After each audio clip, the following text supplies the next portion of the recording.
Oi gente, tudo bem com vocês? No vídeo de hoje nós vamos estudar sobre as duas testemunhas do Apocalipse, mas se você não é inscrito no canal, aproveita, se inscreve, ativa o sininho para sempre ficar por dentro das novidades.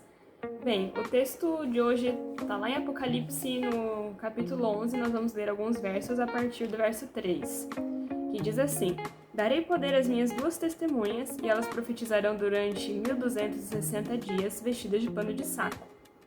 No versículo 5 diz: Se alguém quiser causar-lhes dano, da boca dele sairá fogo que devorará os seus inimigos.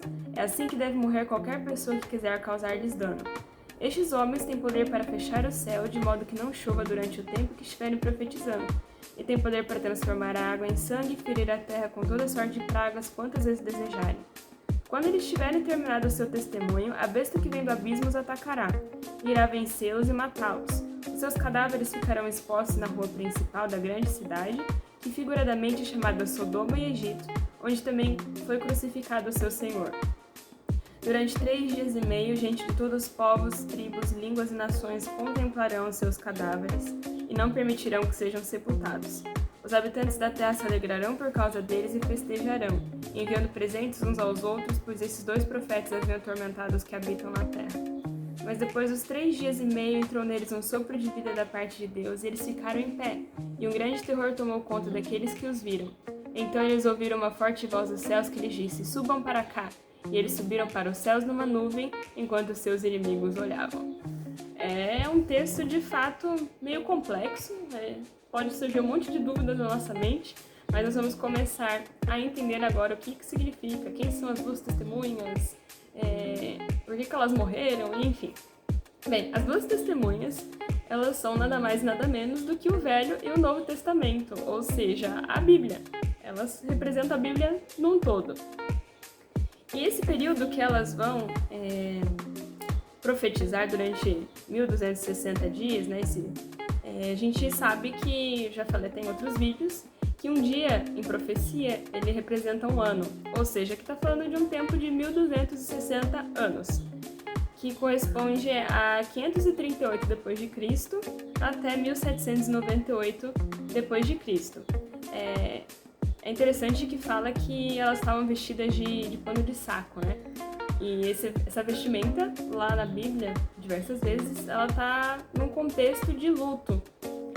E combina certinho com esse período, onde a Bíblia ela não estava disponível para as pessoas, ela estava sempre numa outra língua que não era a língua local, e ela ficava em lugares restritos, então as pessoas não podiam ter Bíblias, ela sempre estava afastada das pessoas. Então foi um período em que as verdades da Bíblia foram substituídas por tradições humanas. Então, escuridão total, né?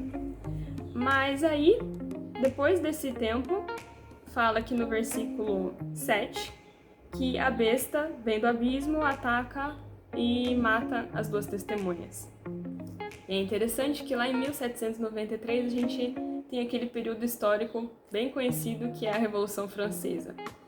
Talvez a gente possa até, ao estudar na escola, enfim, ter aquela concepção positiva da Revolução Francesa, porque eles lutaram, né? O povo lutou e se libertou daquela opressão da igreja, mas foi um período terrível, porque primeiramente eles declararam que Deus não existia e eles proibiram toda forma de religião e de culto que não fosse direcionada à razão, né? A razão humana foi vista como uma divindade, digamos assim.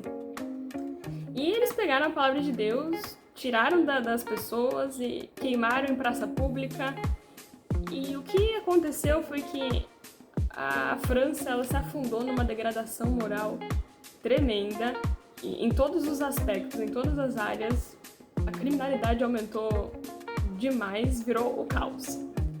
E o que é legal também é que no versículo 8 ele fala que os cadáveres ficariam expostos na rua principal da cidade, e ele fala que figuradamente chamada Sodoma e Egito. Sodoma a gente conhece muito como uma cidade promíscua, uma cidade com uma degradação moral, principalmente sexual. E o o Egito foi talvez a nação que mais negou a existência de Deus, que mais resistiu ao Espírito Santo e se opôs a Deus, né? Então a gente pode resumir tudo isso como o ateísmo. Duas características marcantes da Revolução Francesa, né?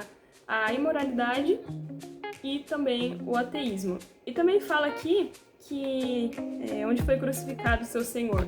E nesse período Jesus foi crucificado sim, até a escritora Ellen White no Grande Conflito fala, né, que Jesus foi crucificado na forma dos seus discípulos, porque todas as pessoas que se mantiveram fiéis às suas convicções e à palavra de Deus foram mortas brutalmente, torturadas e massacradas nesse período. Mas não parou por aí, porque no versículo 11 fala que depois de 3 dias e meio, ou seja, 3 anos e meio, as duas testemunhas ressuscitaram, não é? E foi o que aconteceu. O povo não se aguentou, porque chegou numa situação tão crítica que as pessoas sentiram mesmo a necessidade de voltar atrás. Nós precisamos de Deus nessa sociedade, porque senão nós vamos chegar numa completa ruína. E, de fato, eles voltaram atrás e a Bíblia foi liberada de volta e Deus foi aceito novamente pelo país e a Bíblia foi exaltada, que no versículo 12 fala que veio uma forte voz dos céus que diz: subam para cá, e eles subiram para os céus numa nuvem enquanto seus inimigos olhavam. E de fato, a partir daquele período foram fundadas sociedades bíblicas, então a Bíblia foi traduzida em muitas linguagens, ela foi espalhada para o mundo todo e de fato a Bíblia foi exaltada, não é? E fica aí mais um exemplo de como que as pessoas podem tentar fazer o que forem com a palavra de Deus. Podem tentar declarar que Deus não existe, mas a palavra de Deus prevalece, não é mesmo? E é isso. Espero que tenham gostado do vídeo e até mais.